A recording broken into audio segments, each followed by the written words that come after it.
Un dos maiores males que sufrimos en Galicia é a masiva eucaliptización do país.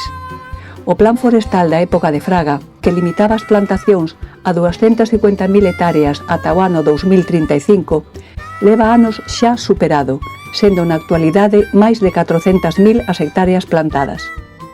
Isto degrada rapidamente a paisaxe, non só pola perda de terra e de biodiversidade, senón tamén pola virulencia dos incendios forestais que con toda seguridade van vir e que poñerán en perigo a gran parte da poboación, máxime cando non se aplica a lei. Es una plaga el eucalipto y han maniobrado para que no sea considerado plaga. Plaga en especie invasora.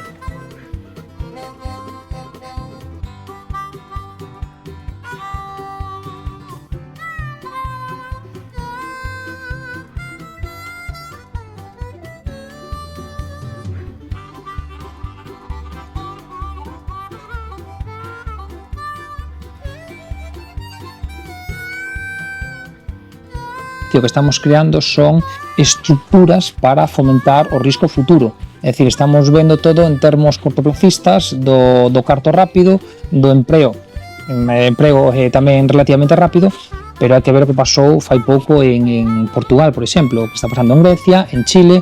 Tiven a sorte de vivir 2 anos en Chile e sí que puden ver o impacto que tiñan na componente hidrolóxica do eucalipto, pero tamén o impacto que tiña co tema dos lumes e dos lumes de exageración. É dicir, estamos poñendo todos os mimbres para crear risco de que? De incendios.